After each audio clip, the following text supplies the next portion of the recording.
Okay, tubers and tubettes, this is going to be my second drawing for today and my second appointment today. So this one was kind of tough because they told me that they were going to have to take out their garage so they could put a pool in there. And I don't normally hear that very much, that they're taking out their garage.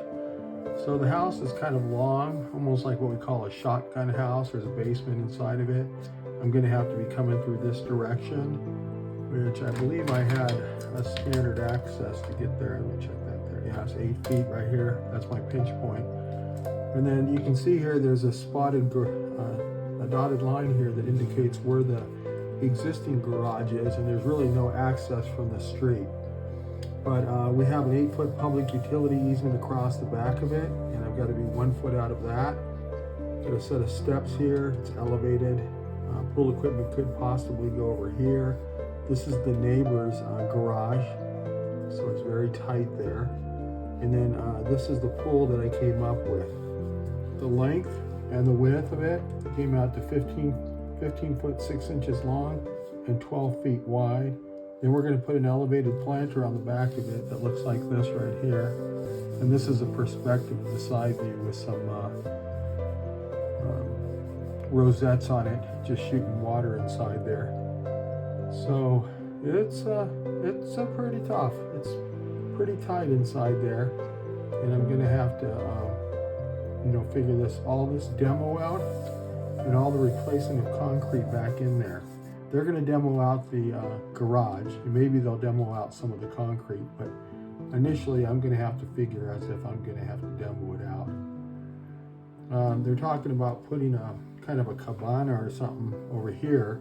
So that ended up being almost like a shed. It's 8 by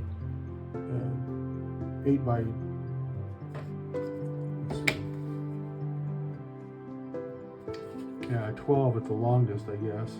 8 by 12, and it's going to have to follow this to be able to sit in there. And it's questionable whether it can sit in there or not. It needs to be normally 3 feet away from the property line, but that's not going to be by me. That's something that they're going to do on their own.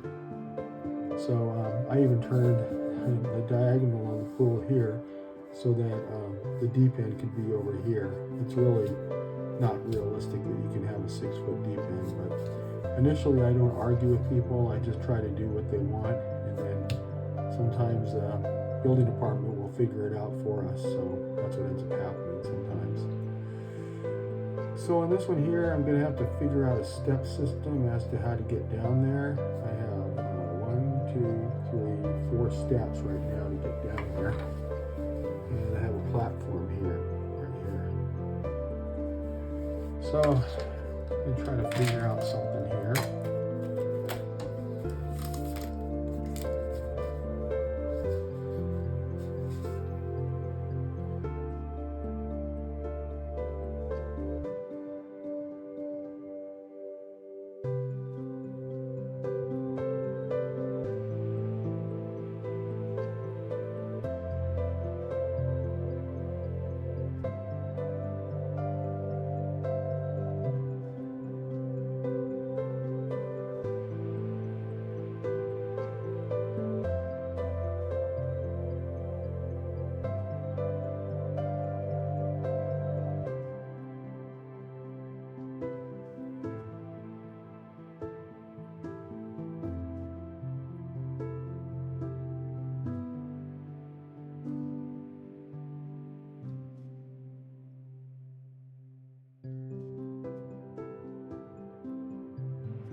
All right.